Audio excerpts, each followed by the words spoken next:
Hey guys, what's up? I'm Rachel Means. I'm a criminologist, and today we're going to talk about how we can lower the violent crime rate. And before you jump to any conclusions, let me give you a quick hint. It's not the police.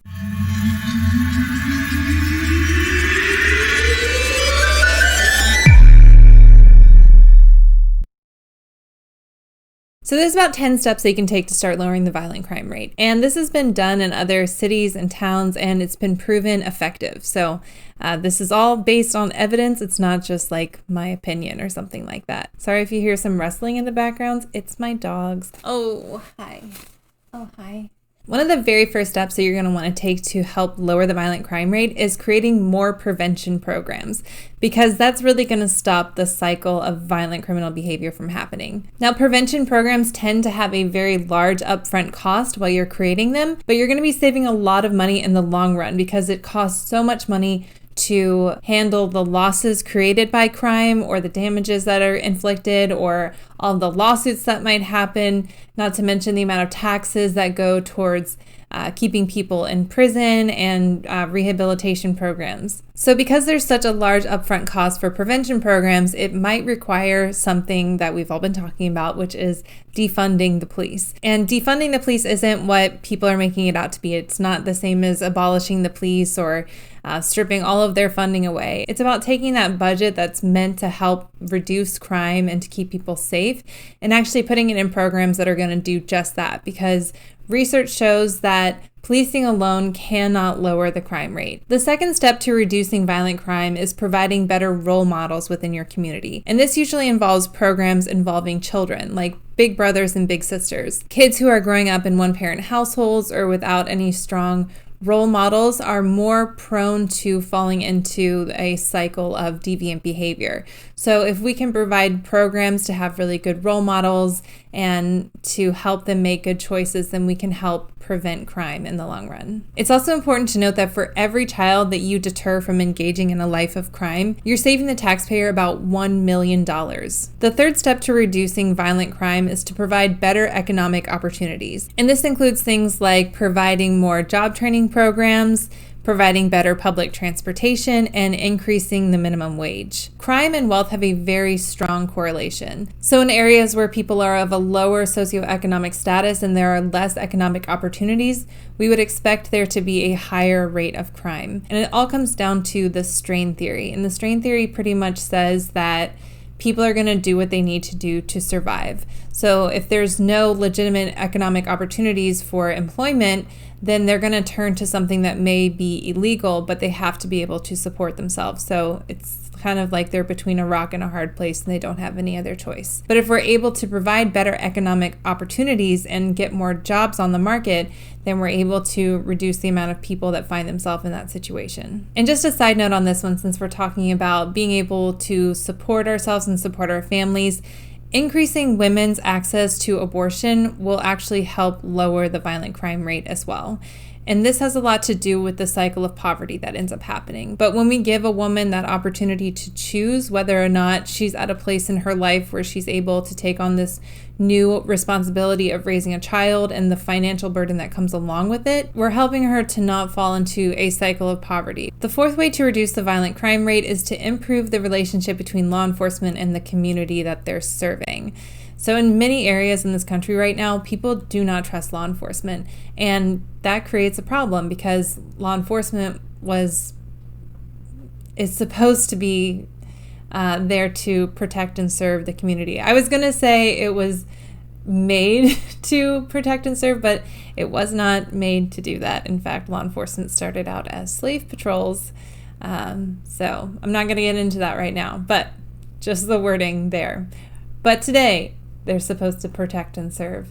But if the community can't trust them, then they're not going to be able to rely on them to help when there's an issue. And so this can't be mended with police officers just putting on a smile or kneeling during a protest or something like that. It's going to take some hardcore changes within the police structure itself. This is going to be stuff like weeding out officers who have been found to have engaged in misconduct or who have found to have ties to white supremacy or other hate groups. It's going to have to be a huge culture change because it can no longer be this buddy-buddy thing where everybody has each other's backs. They're really going to have to keep each other accountable, or else they're never going to gain the trust of their community. The fifth way to reduce the violent crime rate is to change the culture of violence within a community. So having leaders in the community having a very clear, concise message and sticking to that message. If leaders in the community are saying we want to have a less violent culture, but then there's an instance of police brutality and they don't condemn the police officer, well, they're not sticking to their message there.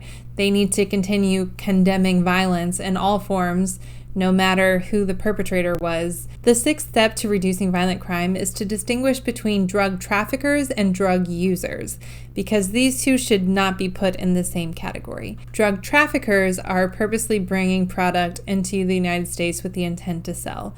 Drug users are addicted to a substance. So one has an illness, an addiction is an illness, and the other one is purposely committing a criminal activity. So rather than criminalizing drug abusers, we should be providing rehabilitation programs. So if we can focus on stopping drug trafficking and drug trafficking efforts, then we can reduce the amount of product in the United States, and then meanwhile rehabilitating the people who are already addicted to those substances.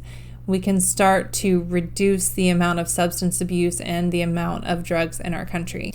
The seventh step to reducing violent crime is to improve human services. And this is going to be things like child protection services, social services, and services that help end homelessness. Children that experience or observe violent behaviors in their home are more likely to turn to deviant behavior as they're growing up. So being able to intercept in situations like that and get child protective services involved and help that child be in a positive environment is going to help steer their life in a more positive direction away from that deviant behavior. Providing social services that are going to help people meet their basic needs is going to help people not turn to criminal activity to be able to afford their basic needs. Instead, they can rely on programs, even if it's just for a short while, to help them really get back on their feet to where they need to be. Part of that social services as well is going to be efforts to reduce homelessness. Not only is our homeless population extremely vulnerable, but a lot of them are in need of mental health services as well. So we should be able to provide that to all of our citizens of this country, including those who are without a home. It'll also help reduce the amount of petty crimes committed by homeless people who are just looking for ways to survive, because they'll be able to get their basic needs met. The eighth way to reduce the violent crime rate is to improve education for children. Low literacy rates and poor education increase the chances of children exhibiting violent behaviors. So if we're able to improve our schools, get better literacy rates, and have better education overall for children, then we're going to be able to reduce the chances of delinquency among children. So we talked a little bit before about how wealth relates to crime. Well, this includes the housing market. Houses in minority neighborhoods tend to be valued less than those compared to white neighborhoods.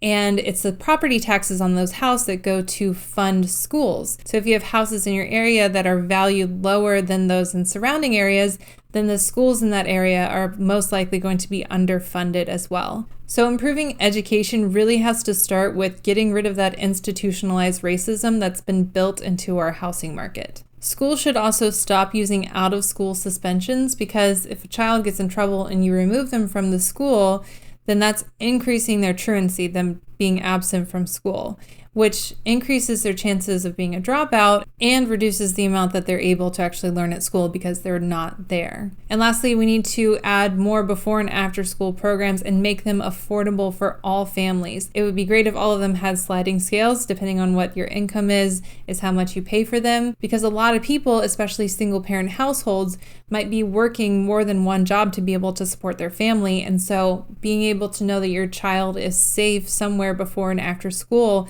where they're in an enrichment program or something like that, is really going to not only help ease the mind of the parents, but it's also going to help the child, one, stay out of trouble, and also it'll help improve their grades, and it's good socialization for them as well. The ninth way to reduce the violent crime rate is to provide better rehabilitation for inmates and ex-offenders. Our prisons right now do not do a good job of rehabilitation. Our prison system focuses on punishment for the most part, and we need to move to a system where we're focusing on rehabilitation.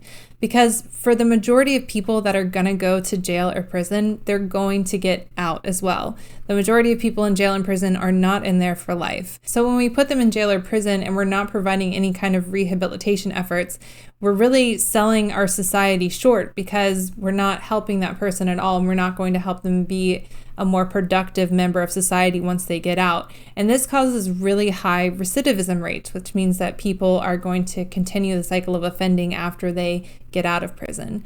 So if we can have programs in prison such as job training, substance abuse, mental health services, education programs, it's really going to help turn people around, change their lives, so when they get out, they can be a productive member of society. We also need more employers to be willing to give ex-offenders a chance once they've gone through a job training program, so when they get out, they're guaranteed this job at this place. Because that's one of the biggest problems, is that once somebody has that felony attached to their name, it creates such a stigma, and it's so hard for them to find a job or housing, and they're not even allowed to vote in some states still. And with a society like that, you're almost guaranteed high recidivism because they're not going to be able to find a job to be able to support themselves. And so what other option do they have than to go back to the criminal activity that they were doing before that provided them an income? So one thing we need to do is stop classifying low-level non-violent crimes as felonies. And last but not least, the 10th way to reduce the violent crime rate